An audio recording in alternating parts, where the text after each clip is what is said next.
दशकं 9 स्थितः कमलोद्भवः तव हि नाभिपङ्केरुहे कुतस्विदिदमम्बुधौ उदितमित्यनालोकयन् तदीक्षणकुतूहलात् प्रतिदिशं विवृत्ताननः चतुर्वदनतामगाद् विकसदष्टदृष्ट्यम्बुजाम् महार्णवविगूर्णितं कमलमेव तत्केवलं विलोक्य तदुपाश्रयं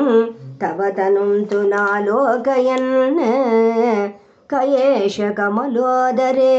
महति निस्सहायो ह्यहं कुतस्विदिदमम्बुजं समजनीति चिन्तामगात् अमुष्य हि सरोरुहः किमपि कारणं सम्भवेत् इति स्म कृतनिश्चयः स खलु नालरन्ध्राद्वना स्वयोगबलविद्यया समवरूढवान् प्रौढधीः त्वदीयमतिमोहनं न तु कळेबरं दृष्टवान् ततः सकलनालिका विवरमार्गगो मार्गयन् प्रयस्य शतवत्सरं किमपि नैव सन्दृष्टवान् निवृत्य कमलोदरे सुखनिषण्ण एकाग्रधीः समाधिबलमाददे भवदनुग्रहैकाग्रैः शतेन परिवत्सरैः दृढसमाधिबन्धोलसत् प्रबोधविशदीकृतः स खलु पद्मिनी सम्भवः अदृष्टचरमद्भुतं तव हि रूपमन्तर्दृशा व्यचष्टपरितुष्टदीः भुजगभोगभागाश्रयं किरीटमकुटोलसत् कटकहारकेयूरयुन् मणिस्फुरितमेकलं सुपरिवीतपीताम्बरं कलाय कुसुमप्रभं गलतलोलसत्कौस्तुभं वपुस्तदयि भावये कमलजन्मने दर्शितं श्रुतिप्रकरदर्शित प्रचुरवैभव श्रीपते हरे जय जय प्रभो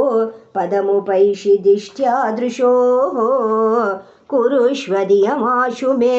भुवननिर्मितौ कर्मठाम् इति द्रुहिणवर्णित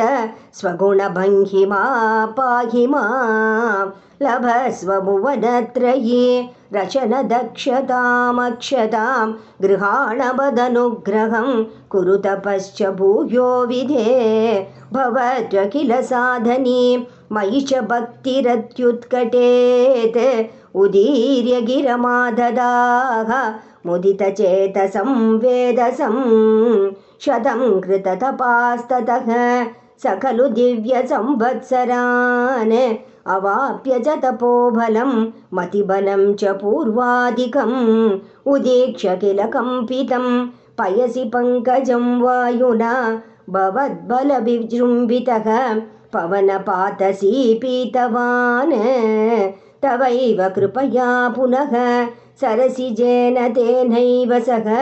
प्रकल्प्य भुवनत्रयीं प्रभवृते प्रजानिर्मितौ तथाविध कृपाभरो गुरुमरुत्पुराधीश्वर त्वमाशु परिपाहि मां गुरुदयोक्षितैरीक्षितैः सर्वत्र गोविन्दनाम संकीर्तनं गोविन्द गोविन्द।